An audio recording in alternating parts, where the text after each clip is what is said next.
কথায় আছে চুনোপুটির ফরফরানি, অর্থাৎ নগণ্য ব্যক্তির অহেতুক আস্ফালন।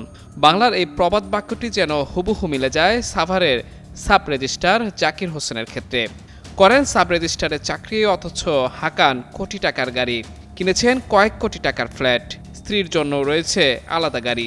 শুধু তাই নয়, এই সাব রেজিস্ট্রার বিপুল ক্ষমতারও অধিকারী। কারো কোনো কথা তার বিপক্ষে গেলে ক্যাডার বাহিনী দিয়ে তাকে তুলে নিয়ে যান, বাদ যায় না সাংবাদিকও।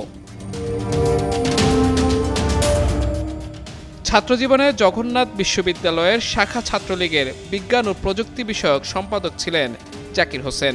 তার নামে জুলাই হত্যা মামলাও রয়েছে। তবে অদৃশ্য কোনো শক্তির কারণে জাকির রয়ে গেছেন ধরাছোঁয়ার বাইরে। বিপুল ক্ষমতা কাজে লাগিয়ে গড়ে তুলেছেন অবৈধ সম্পদের পাহাড়। আমি রেজিস্ট্রেশন প্রাপ্ত, আমি সরকারকে আয়কর দেই এবং আমি ল্যান্ডের বিজনেস করি, এই সে আমার কার্ড।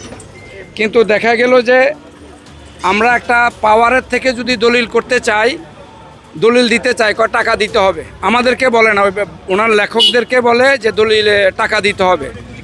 দলিল লেখকেরা বলতে সাব রেজিস্ট্রার অফিসার টাকা খায়, আমরা এই 50,000 টাকা করে প্রতিটা পাওয়ার ভাঙতে টাকা নেয় উনি। দীর্ঘদিন সবাই ভুক্তভোগী, এই সাভারের যারা আছে, যারা লেখক, সবাই জিম্বি তার কাছে। দীর্ঘদিন ভুক্তি, এই সাভারবাসী আমরা ভুক্তি, যারা আমরা এই সাভারে আছি আমরা ভুক্তভোগী। আমরা অচিরে এই সাব রেজিস্ট্রার অফিসারের এখান থেকে অপসারণ চাই।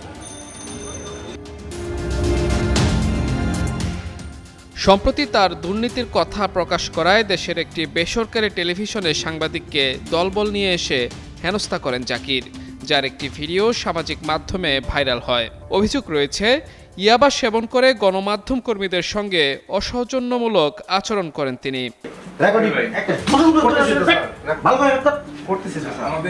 আমি বলছি তাদেরকে যারা এইভাবে দিনের পর দিন আমাকে অত্যাচার করছে, নট ইউ, তাদের বিরুদ্ধে আমি অ্যাকশনে যাব, অ্যাকশনে যাব তাদের বিরুদ্ধে আমি।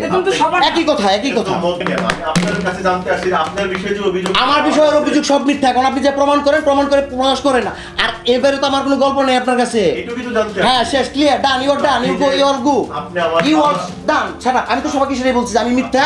এখন থাকলে সেটা আপনি পাই টু পাই সেটা প্রমাণ করেন, কারণ সেই কাগজ নিয়ে পাই টু পাই প্রমাণ করেন, দেন আপনার যেটা করণীয় সেটা আপনি করেন। অভিযোগের বিষয়গুলো তো জানলেন না। অভিযোগের সব বিষয় মুখস্থ।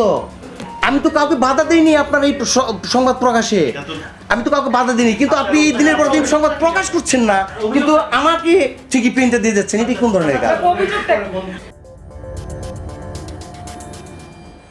সম্প্রতি তার কর্মকাণ্ড সরকারের উচ্চ পর্যায়ের নজরে আসায় নড়েচড়ে বসেছে প্রশাসন।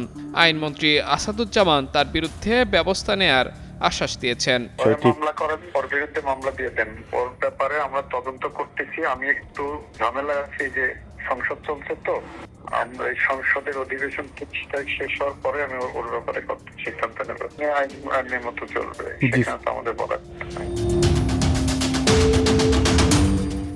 এরই ধারাবাহিকতায় সাব রেজিস্ট্রার জাকির হোসেনের বিরুদ্ধে তদন্ত করে ব্যবস্থা নেওয়া হবে বলে জানালেন এ কর্মকর্তা।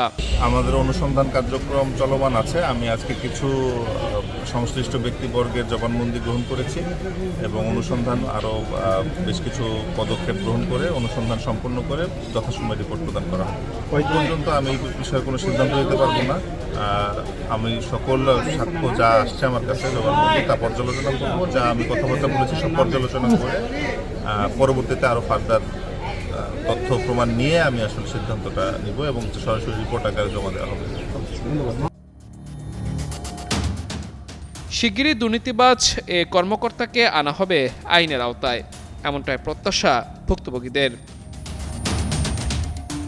মাহমুদুর রহমান, যুগান্তর নিউজ।